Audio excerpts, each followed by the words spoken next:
3 सितंबर देर रात को सरकार की ओर से जीएसटी कटौती को लेकर फैसला किया गया, जिसमें सरकार ने कई चीजों पर टैक्स कम कर दिया। ये नया टैक्स रेट 22 सितंबर को लागू होगा। जीएसटी रेट कट के बाद से सोने के दाम में भी आज नरमी देखी गई।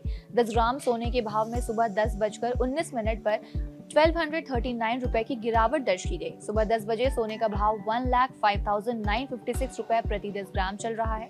सोने ने अब तक 1,05,800 रुपए का लो रिकॉर्ड और 1,06,774 रुपए का हाई रिकॉर्ड बनाया है।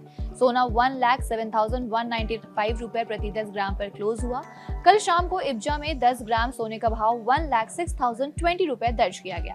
ऐसे में जान लेते हैं कि सोने में जो गिरावट आई है उसके पीछे की असल वजह क्या है। कई लोगों का मानना है कि सोने में जो गिरावट आई है उसके पीछे जीएसटी में हुए बदलाव है, लेकिन असल बात तो यह है कि इंटरनेशनल मार्केट में प्रॉफिट बुकिंग यानी कहे मुनाफा वसूली के चलते सोना आज गिरावट का शिकार हुआ। अमेरिकी ब्याज दरों में कटौती की उम्मीद से सोना रिकॉर्ड ऊंचाई पर पहुंच गया था। लगातार 3 दिन में इसमें रैली बनी हुई थी, लेकिन आज सोने और चांदी की इस तेजी पर फुल स्टॉप लग गया।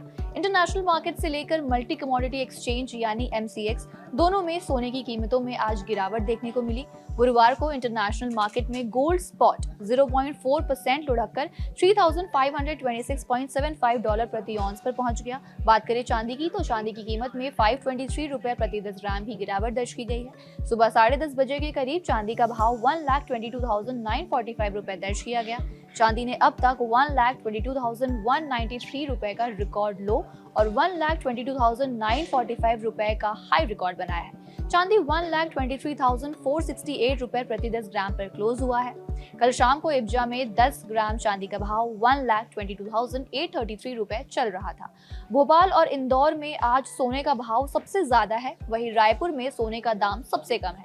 भोपाल और इंदौर में 10 ग्राम सोने की कीमत 1,06,300 रुपए दर्ज की गई। इसके साथ ही रायपुर में सोने का दाम 1,24,100 रुपए है। आज सबसे महंगी चांदी भोपाल और इंदौर में मिल रही है, वहीं रायपुर में चांदी सबसे सस्ती दर्ज की गई है।